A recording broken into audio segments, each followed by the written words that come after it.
السلام علیکم ورحمۃ اللہ وبرکاتہ۔ ہدایہ ثانی سبق نمبر 64 صفحہ نمبر 385 کی عبارت ولو قال اذا جاء غد فانت طالق سے شروع ہو رہا ہے۔ دعا ہے کہ اللہ تعالیٰ ہمیں ان اسباق کو سیکھنے سمجھنے کا شوق اور عمل کرنے دوسروں تک پہنچانے کی توفیق اور ہمت نصیب فرمائے۔ سبق شروع کرتے ہیں کتاب سے۔ بسم اللہ الرحمن الرحیم۔ اللہم صلی علی سیدنا محمد النبی الامی وعلی آلہ وسلم تسلیما۔ ولو قال اذا جاء غد فانت طالق ثنتين وقال المولى اذا جاء غد فانت حرة فجاء الغد تحل له حتى تنكح زوجا غيره وعدتها 3 حيض وهذا عند ابي حنيفة رحمه الله تعالى وأبي يوسف رحمه الله تعالى وقال محمد رحمه الله تعالى زوجها يملك الرجل لأن الزوج قرن الإيقاع بإعتاق المولى حيث علقه بالشرط الذي علق به المولى العتق، وإنما ينعقد المعلق سببا عند الشرط والعتق يقارن الإعتاق لأنه علته أصله الاستطاع مع الفعل فيكون التطليق مقارنا للعتق ضرورة فتطلق بعد العتق فصار كالمسألة الأولى، ولهذا يقدر عدتها ب3 حيض، ولهما أنه علق الطلاق بما علق به المولى العتق ثم العتق يصادفها وهي أمة، فكذا الطلاق والطلقاتان تحرمان الأمة حرمة غليظة بخلاف المسألة الأولى لأنه علق التطليق بالإعتاق المولى فيقع الطلاق بعد العتق على ما قررناه، وبخلاف العدة لأنه يؤخذ فيها بالاحتياط، وكذا الحرمة الغليظة يؤخذ فيها بالاحتياط، ولا وجه إلى ما قال لأن العتق لو كان يقارن الإعتاق لأنه علته فالطلاق يقارن التطليق لأنه علته فيقترنان. فصل في تشبيه الطلاق ووصفه، ومن قال لامرأته أنت طالق هكذا يشير بالإبهام والسبابة والوسطى فهي 3، لأن الإشارة بالأصابع تفيد العلم بالعدد في مجرى العادة إذا اقترنت بالعدد المبهم. قال عليه السلام الشهر هكذا وهكذا وهكذا الحديث. إن أشار بواحدة فهي واحدة، وإن أشار بالثنتين فهي 2، لما قلنا والإشارة تقع بالمنشورة منها، وقيل إذا أشار بظهورها فبالمذمومة منها، وإذا كان تقع الإشارة بالمنشورة منها فلو نوى الإشارة بالمذمومتين يصدق ديانة لا قضاء، وكذا إذا نوى الإشارة بالكف حتى يقع في الأولى 2 ديانة وفي الثانية واحدة لأنه يحتمله لكنه خلاف الظاهر، ولو لم يقل هكذا يقع واحدة لأنه لم تقترن بالعدد المبهم فبقي اعتبار لقوله أنت طالق. وإذا وصف الطلاق بضرب من الزيادة والشدة كان بائنا مثل أن يقول أنت طالق بائن أو البتة. وقال الشافعي رحمه الله تعالى يقع رجعيا إذا كان بعد دخول لأن الطلاق شرع معقبا للرجل، وكان وصفه بالبيبونة خلاف المشروع فيلغو، كما إذا قال أنت طالق على ألا رجعت لي عليك، ولنا أنه وصفه بما يحتمله لفظه ألا ترى أن البينونة قبل دخول وبعد العدة تحصل به، فيكون هذا الوصف لتعيين أحد المحتملين، ومسألة الرجعة ممنوعة فتقع واحدة بائنة إذا لم تكن له نية أو نوى 2، أما إذا نوى 3 ف3 لما مر من قبل. ولو عنا بقوله أنت طالق واحدة وبقوله بائنا أو البتة أخرى يقع تطليقتان بائنتان، لأن هذا الوصف يصلح لابتداء الإيقاع.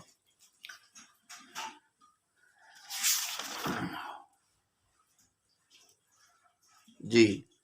تو یہاں سے یہ عبارت ولو قال اذا جاء غدا فانت طالق، اور شور نے کہا کہ جب کل آئے تو تجھے 2 طلاق ہے، جب کل آئے تو فانت طالق سنتین 2 طلاق ہے، اور آقا نے کہا اذا جاء غدا جب کل آئے تو آزاد ہے، تو کل آئے گا تو یہ اس کے لیے جو ہے حلال ہو جائے گی۔ تو پھر کل آ گیا، فجاء الغدو، کل آ گیا، تحل لہ حتی تنکح زوجا غیرہ، تو اس شور کے لیے وہ تب حلال ہوگی جب کسی اور شور سے نکاح کر لے، یہاں تک کہ کسی اور اس کے علاوہ اس شور کے لیے حلال نہیں ہے،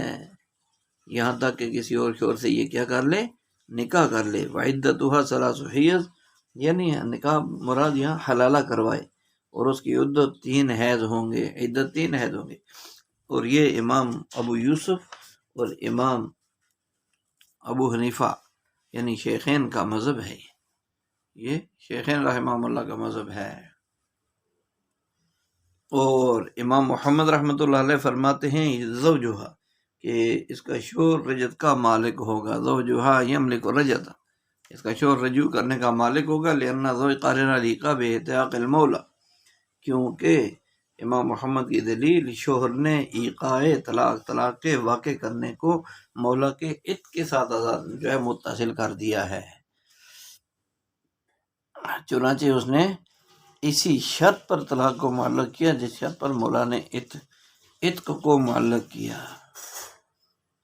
علق طلاق بشرط، اس نے طلاق کو اس شرط کے ساتھ معلق کر دیا، الذی علق بہ المولا العتق، جس شرط کے ساتھ آقا نے آزادی کو معلق کر دیا ہے۔ یعنی دونوں نے کل کا بولا ہے نا، آقا نے بھی کہا، اس شور نے بھی کہا کل آئے گا تو طلاق والی ہے، آقا نے کہا کل آئے گا تو آزادی والی ہے،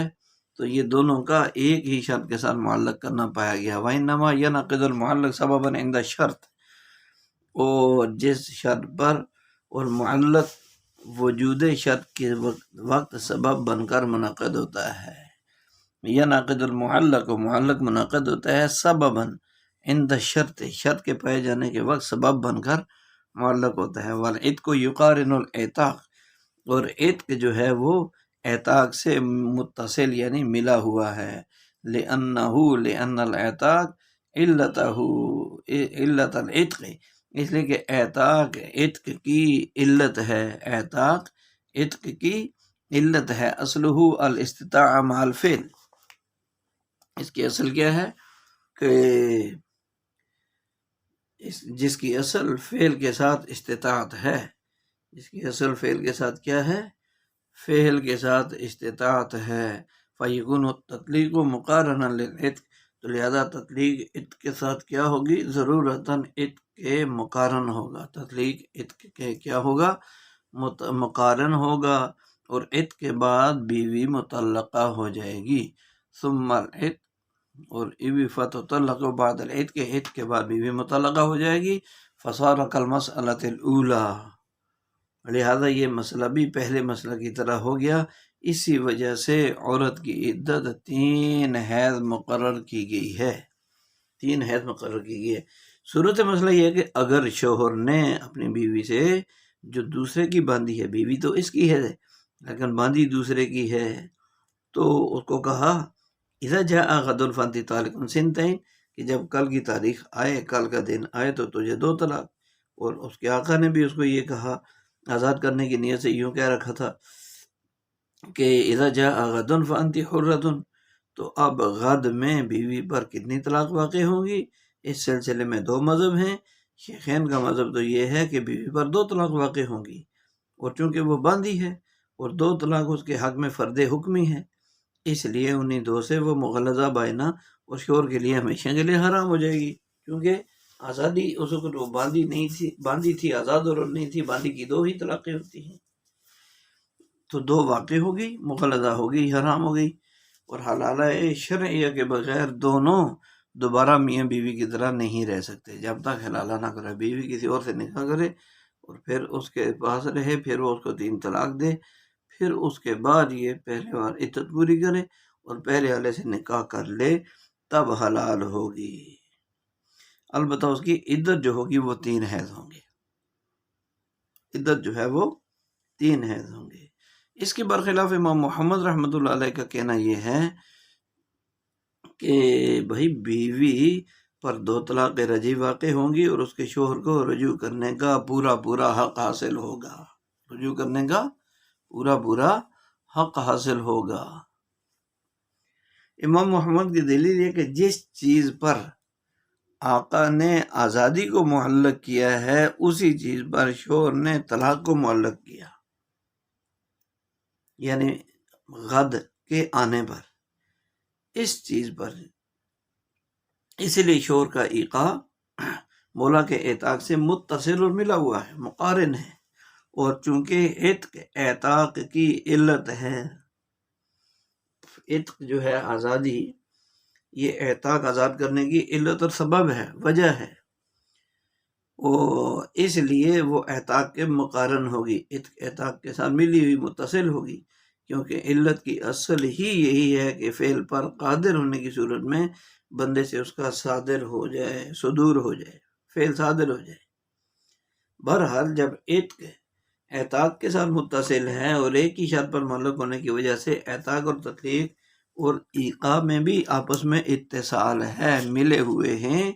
تو پھر کیا ہے، ظاہر ہے کہ تطلیق اور عتق میں بھی مقارنت ہوگی، تطلیق اور عتق میں بھی کیا ہوگا، مقارنت ہوگی، کیونکہ مقارن بھی مقارن ہی ہوا کرتا ہے، مقارن ہی ہوا کرتا ہے۔ اب جب تطلیق اور عتق میں مقارنت ثابت ہوگی تو یہ دونوں ایک ساتھ واقع ہوں گے، مگر چونکہ طلاق تطلیق کا حکم ہے اور حکم شے وجود شے سے مؤخر ہوتا ہے، اس لیے بھی طلاق بھی تطلیق سے مؤخر ہوگی، اور جب طلاق تطلیق سے مؤخر ہوگی تو یقیناً بعد العتق ثابت ہوگی، کیونکہ تطلیق کے مقرر ہونے کی وجہ سے عتق تو پہلے ہی ثابت ہو چکا ہے، اور جب بعد العتق طلاق واقع ہوئی تو وہ عورت 2 طلاق سے مغلظہ نہیں ہوگی، چونکہ وہ آزاد عورت بن گئی، بلکہ جس طرح آزاد عورتوں میں 2 کے بعد بغیر حلالہ کے رجوع کی گنجائش رہتی ہے، اسی طرح یہاں بھی رجعت کا دروازہ بھی کھلا ہے اور شوہر اس دروازے کی چابی اور کنجی کا مالک ہے، اور جس طرح یہ پہلے مسئلے میں اسے رجوع کرنے کا حق ملتا تھا، اس طرح یہاں بھی اس کو رجوع کرنے کا حق حاصل ہوگا۔ اور ولاہما، یہاں سے صاحبین رحمہ اللہ کی دلیل، شیخین کی دلیل یہ ہے کہ انہ علق طلاق بما علق بالمولا العتق، کہ شوہر نے طلاق کو اس چیز کے ساتھ معلق کیا جس کے ساتھ شوہر جو ہے آقا نے آزادی کو معلق کیا ہے، شوہر نے تطلیق کو مولا کے اعتاق پر معلق کر دیا۔ ثم العتق یصادفها وهي امۃ، پھر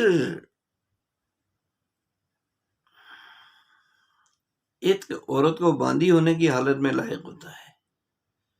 ثم العتق یصادفها وهي امۃ، باندھی ہونے کی حالت میں عتق جو ہے وہ کیا ہوتا ہے، باندھی ہونے کی حالت میں لاحق ہوتا ہے، لہذا کیا ہوگا، وقضا طلاق و طلاقتان تحرمان الامہ غرمتاً غلیظتاً، تو اسی طرح ایک اور 2 طلاقیں باندھی کو حرمت غلیظہ کے ساتھ حرام کر دیتی ہیں، ایک اور 2 طلاقیں باندھی کو حرمت غلیظہ کے ساتھ کیا کر دیتی ہیں، حرام کر دیتی ہیں۔ یہ صاحب شیخین کی دلیل ہے کہ بھائی آقا نے مجیء غد کے آنے پر اعتاق کو معلق کیا، اور شوہر نے بھی مجیء غد یعنی کل کے آنے پر طلاق کو معلق کر دیا، آقا نے اعتاق کو، شوہر نے طلاق کو معلق کیا،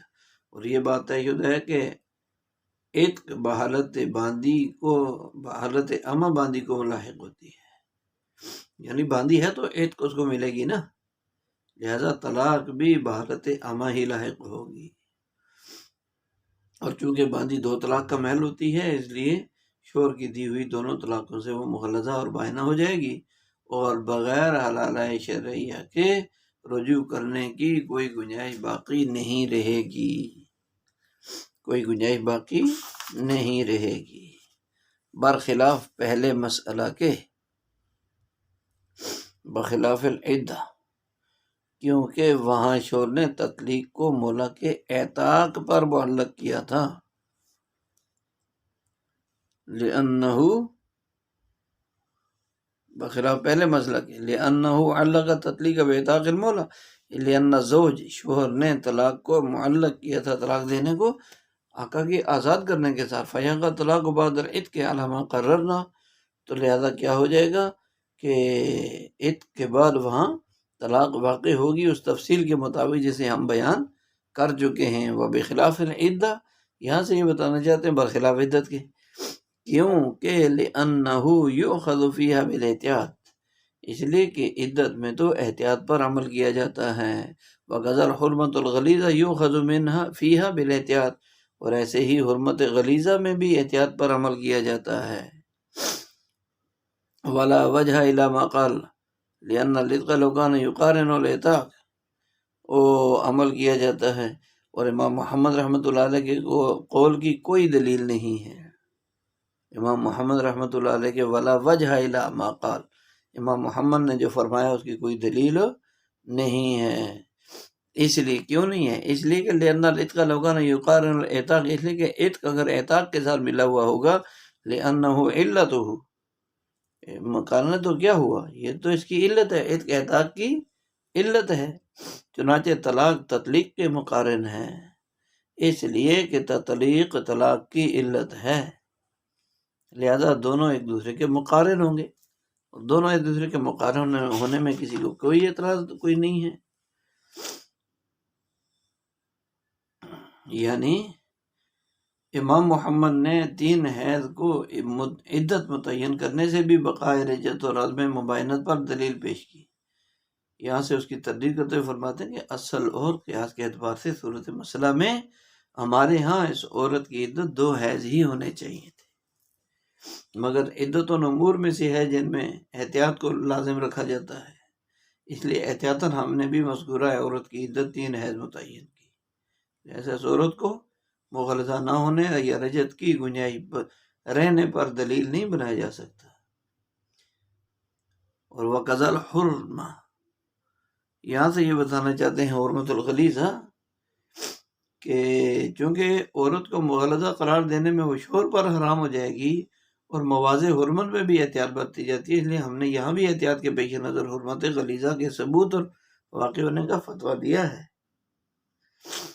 ولا وجہ، امام محمد رحمۃ سے بتاتے ہیں کہ امام محمد رحمۃ اللہ علیہ کی بیان کردہ دلیل اور اس کا طریقہ استدلال صاحب ہدایہ کے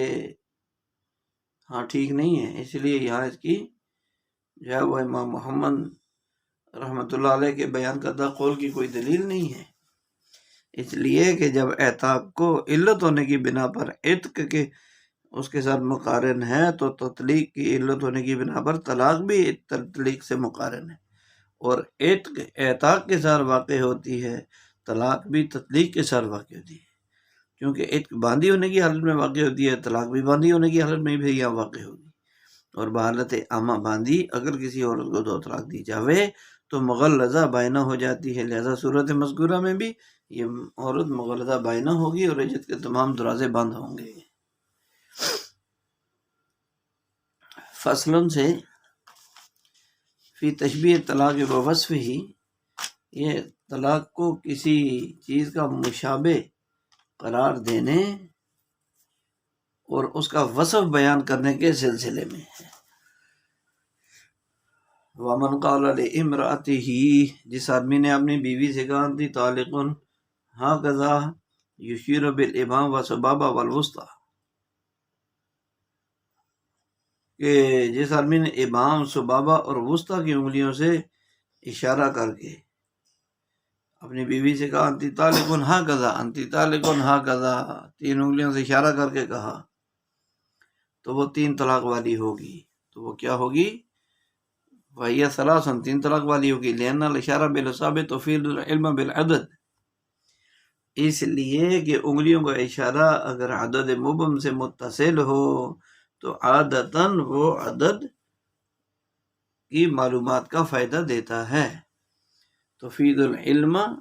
بالعدد، عدد کی معلومات کا فائدہ دیتا ہے، فی مجرى العادہ، عادت کے طور پر۔ کیونکہ انگلیوں کا اشارہ اگر عدد مبہم سے متصل ہو تو پھر وہ عدد کی معلومات کا فائدہ دیتے ہیں۔ انت طالقون ہاکذا، اللہ کے نبی علیہ السلام کا ارشاد ہے، اشار ہاکذا وہاکذا وہاکذا، یہ حدیث ہے کہ مہینہ اتنے اتنے اور اتنے دنوں کا ہوتا ہے، دلیل ہے یہ۔ تو لہذا ان اشارہ بواحدۃ فہی واحدہ، اگر اس نے ایک کا اشارہ کیا تو ایک طلاق واقع ہوگی، اور اگر دو کا اشارہ کیا تو دو طلاق واقع ہوں گی، لما قلنا، اس دلیل کی وجہ سے جو ہم نے بیان کر دی۔ اور اشارہ کھلی ہوئی انگلیوں سے واقع ہوتا ہے، والاشارۃ تقع بالمنشورۃ منھا، اور اشارہ جو ہوتا ہے کھلی ہوئی، اس طرح ملی ہوئی نہیں بلکہ کھلی ہوئی انگلیوں سے واقع ہوتا ہے۔ اور ایک قول یہ کہ اذا اشار بظہورھا فبالمضموم منھا، اور ایک قول یہ بھی ہے کہ جب انگلیوں کے ظاہری حصے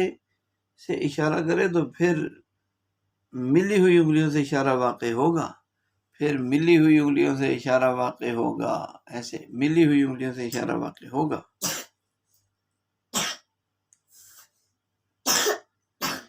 وَإِذَا كَانَ تَقَعُ الْإِشَارَةُ بِالْمَنْشُورِ مِنْهَا، اور جب کھلی ہوئی انگلیوں سے اشارہ واقع ہوتا ہے، اور جب اشارہ واقع ہو جاتا ہے کھلی ہوئی انگلیوں سے، تو پھر اگر ملی ہوئی انگلیوں سے شور نے اشارے کی نیت کی، نوال اشارہ بالمضمومۃ، ملی ہوئی انگلیوں سے اس نے جو ہے وہ اشارہ کی نیت کر لی تو دیانتاً اس کی تصدیق کی جائے گی، لا قضاء، نہ کہ قضاء۔ یعنی شوہر نے ملی ہوئی انگلیوں سے شوہر نے اشارے کی نیت کی تو دیانتاً اس کی تصدیق کی جائے گی، نہ کہ قضاء۔ اور ایسے ہی جب شوہر نے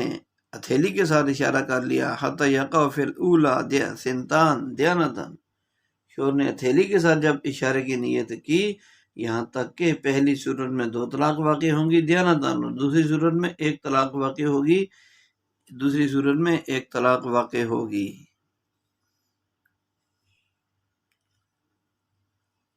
لأنه يحتمله لكن خلاف الظاہر، اس لیے کہ یہ اس کی نیت کا محتمل ہے لیکن خلاف ظاہر ہے۔ وَلَوْ لَمْ يَقُلْ هَكَذَا يَقَعُ وَاحِدًا، اور اگر شوہر نے ہاکذا کا لفظ نہیں بولا تو پھر ایک ہی طلاق واقع ہوگی، لأنه لم تقترن بالعدد المبہم، اس لیے کہ وہ عدد مبہم کے ساتھ ملی ہوئی طلاق نہیں ہے، لہذا انت طالق کہنے کا اعتبار باقی رہے گا۔ یہاں سے یہ بتا رہے ہیں کہ کسی آدمی نے اپنی بیوی سے انت طالق کہا، انت طالق کہا کذا، اور شہادت کی انگلی اس طرح انگوٹھے اور بیچ کی انگلی،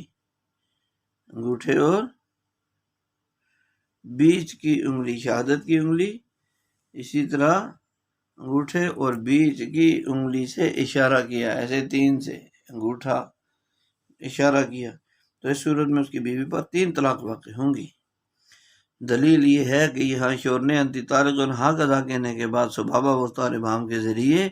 3 انگلیوں سے اشارہ کیا، اور انگلیوں سے اشارہ کے بارے میں ضابطہ یہ ہے کہ جب عدد مبہم کے ساتھ اشارہ متصل ہوتا ہے تو عرف اور عادت میں اس سے تعداد کی معلومات حاصل کی جاتی ہیں اور عدد کا فائدہ سمجھے جاتے ہیں، لہذا یہاں بھی 3 انگلیوں کے اشارے سے 3 کی تعداد معلوم ہوگی اور 3 طلاق واقع ہو جائیں گی۔ انگلیوں سے اشارے کے مفید بالعلم ہونے پر بطور دلیل وہ حدیث بھی ہے جس میں بخاری اور مسلم شریف کے کتاب الصوم میں حضرت ابن عمر رضی اللہ عنہ سے مروی ہے۔ اس کا مضمون یہ ہے، قال النبی صلی اللہ علیہ وسلم الشعر هكذا وهكذا وهكذا وحبس الابهام في الثالثة كما قال علیہ السلام، کہ ایک مرتبہ نبی علیہ السلام نے 29 دنوں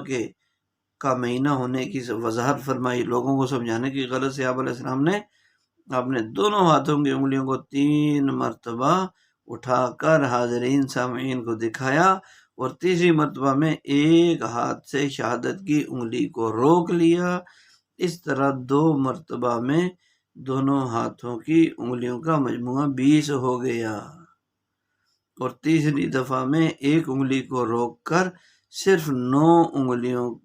ہی دکھائی گئی، جس سے 29 تعداد ہو گئی۔ ایسے 5 ایسے، پھر ایسے 20، اور پھر چھوٹی انگلی روکی تو یہ 4 اس کی، اور یہ ہو گیا اشارہ۔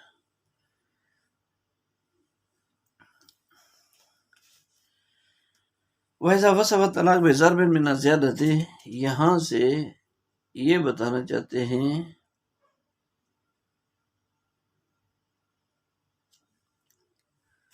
کہ جب شوہر نے طلاق کو وصف زیادت اور وصف شدت کے ساتھ متصف کر دیا، وصف زیادت اور وصف شدت کے ساتھ متصل کر دیا تو یہ طلاق بائنہ ہو جائے گی۔ مثلا شوہر یوں کہے انتی طالق بائن یا انتی طالق البتہ، تو کیا ہو جائے گا؟ طلاق بائن ہو جائے گی۔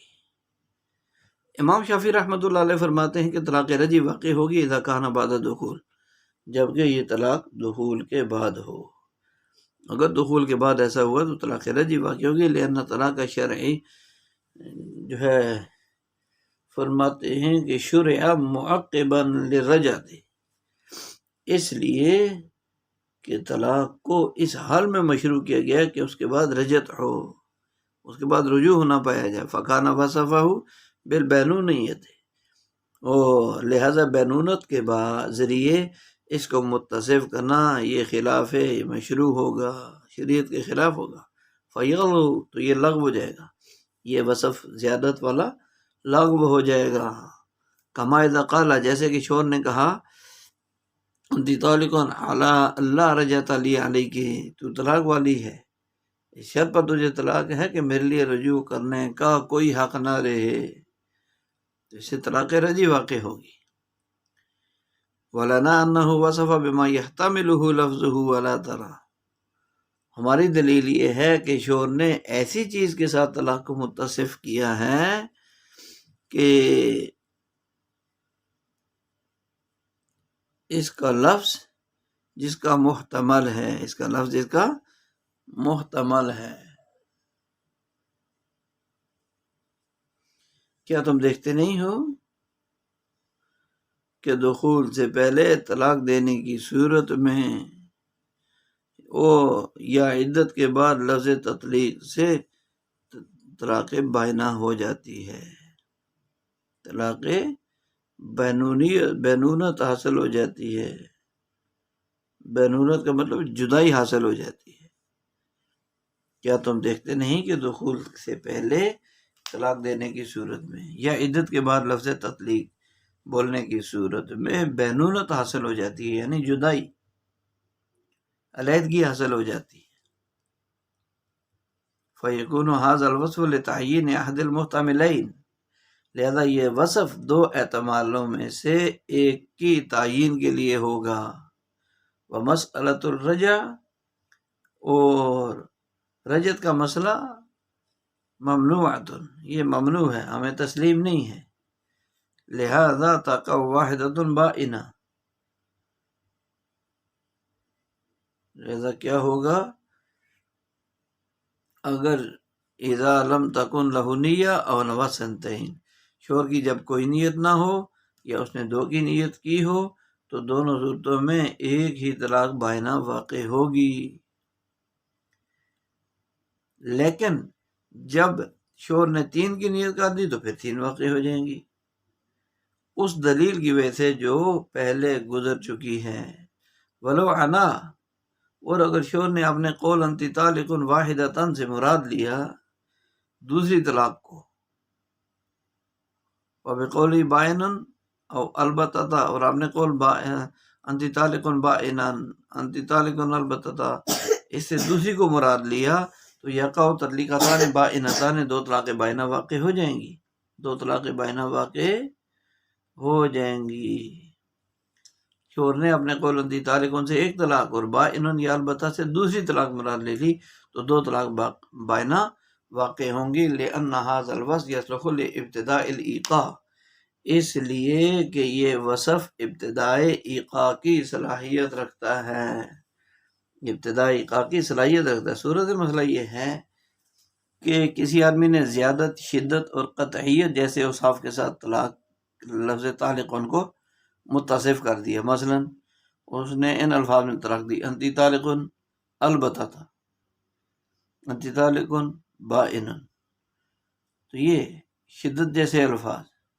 تو اس صورت میں ہمارے یہاں اس کا یہ فعل درست ہے اور اس کی بیوی پر طلاق بائن واقع ہوگی۔ امام شافعی فرماتے ہیں کہ اگر بیوی سے ملنے اور ہم بستر ہونے کے بعد شوہر نے ان مذکورہ الفاظ کے ساتھ طلاق دی ہے تو طلاق رجعی ہوگی۔ امام مالک، امام احمد اسی کے قائل ہیں۔ امام شافعی کی دلیل کہ طلاق صریح کو اس حال میں مشروع کیا گیا ہے کہ اس کے بعد رجعت کا حق باقی رہے۔ اب اگر کوئی آدمی کوئی ایسا طریقہ طلاق اختیار کرتا ہے جس سے رجعت کا خاتمہ ہو جائے تو ظاہر ہے کہ وہ شریعت کی خلاف ورزی کرنے والا ہے، اور شریعت کی خلاف ورزی کرنے والے کا کوئی کام بھی قابل قبول نہیں ہوتا۔ جائے کہ طلاق جیسے امر مشروع کو قبول کر لیا جائے، ایسا مشکل ہے۔ اس لیے صورت مذکورہ میں شوہر کا مذکورہ وصف لغو ہو جائے گا اور بیوی پر ایک طلاق رجعی واقع ہوگی، جیسے کہ اس صورت میں بھی طلاق رجعی ہی واقع ہوتی ہے۔ اس صورت میں جب کوئی شخص صراحتاً رجعت کی نفی کرتے ہوئے طلاق دے، اور ہماری دلیل یہ ہے کہ شوہر نے ایسے وصف کے ساتھ طلاق کو متصف کر دیا، ہماری دلیل یہ ہے کہ شوہر نے ایسے وصف کے ساتھ طلاق کو متصف کر دیا ہے کہ جو طلاق کا محتمل ہے، احتمال رکھتا ہے، لہٰذا اگر غیر مدخول بے عورت کو صریح طلاق دی جائے تو وہ صریح طلاق سے ہی بائنہ ہو جاتی ہے۔ ایسے ہی مدخول بیوی بھی عدت پورا ہونے کے بعد صرف انتی طالق ان سے ہی بائنہ ہو جاتی ہے۔ اس لیے جب شوہر کا کلام انتی طالق اس کے وصف کا یعنی بائنہ ہونے کا احتمال رکھتا ہے تو یہ درست ہے وصف، اور یوں کہا جائے گا کہ رجعی اور بائن کے دو احتمالوں میں سے بذریعہ وصف شوہر نے ایک احتمال کو یعنی بینونت، علیحدگی کو متعین کر دیا۔ وَمَسْأَلَةُ الرَّجْعَةِ مَمْنُوعَةٌ، یہاں سے یہ بتانا چاہتے ہیں کہ امام شافعی نے صورت مسئلہ کو انتی طالق علی اللہ رجعت علیہ کے پر قیاس کر کے اس میں بھی طلاق رجعی کے واقع ہونے کو درست قرار دینے کی کوشش کی تھی۔ یہاں سے اس کی تردید فرماتے ہیں کہ نہیں، انتی طالق علی اللہ، اس صورت میں طلاق رجعی کا واقع ہونا یہ آپ کا نظریہ ہو سکتا ہے، لیکن ہم اس کو نہیں مانتے، کیونکہ ہم تو اس صورت میں بھی اگر شوہر نے ایک یا دو کی نیت کی تو ایک طلاق بائن واقع کرتے ہیں۔ ہاں البتہ 3 کی نیت کی ہو تو اسے فرد حکمی مان کر 3 طلاق واقع کرتے ہیں۔ لہذا جب ہمیں یہ تسلیم ہی نہیں کہ انتی طالق علی اللہ کی صورت میں طلاق رجعی واقع ہونا تسلیم نہیں، تو پھر اس پر قیاس کرنا اور ہمارے مذہب کے بالمقابلے سے دلیل پکڑنا بھی درست نہیں ہے، درست نہیں ہے۔ ولو عنا، یہاں سے یہ بتانا چاہتے ہیں کہ اگر شوہر نے انتی طالق بائن یا انتی طالق البتہ تھا کہنے کی صورت میں طالق سے ایک طلاق اور بائن سے یا البتہ سے دوسری مراد لے لی، تو اس صورت میں اس کی بیوی پر 2 طلاق بائن واقع ہوں گی۔ دلیل یہ ہے کہ بائن اور البتہ یہ ایسے الفاظ ہیں جن سے بلا واسطہ طالق بھی طلاق دینا درست ہے۔ مثلا کوئی یوں کہہ دے انتی بائن طلاق کی نیت سے، یا کہہ دے انتی البتہ طلاق کی نیت بھی ہے تو اس کی بیوی پر طلاق تو واقع ہو جائے گی، یہ ایسے الفاظ ہیں۔ لہذا جب یہ الفاظ ابتدائے ایقاع کے لیے موضوع ہیں، وضع کیے ہوئے ہیں طلاق واقع ہونے کے لیے، تو ان سے طلاق کی نیت کرنا بھی درست اور صحیح ہوگا، اور چونکہ ان الفاظ سے مراد لی جانے والی طلاق بائن ہوتی ہے، اس لیے انتی طالقن جیسے صریح الفاظ جب ان سے ملے ہوں گے تو ان سے واقع ہونے والی طلاق بھی طلاق بائن ہی ہوگی، اس لیے کہ بائن اور رجعی کا اجتماع جمع ہونا محال ہے، اور پھر بائن میں حرمت کا پہلو غالب رہتا ہے، اس لیے بائن دوسرے کو بھی مغلوب کر کے اسے بھی بائن بنا دے گی۔ سبحان ربک رب العزت عما یصفون، وسلام علی المرسلین، والحمد للہ رب العالمین۔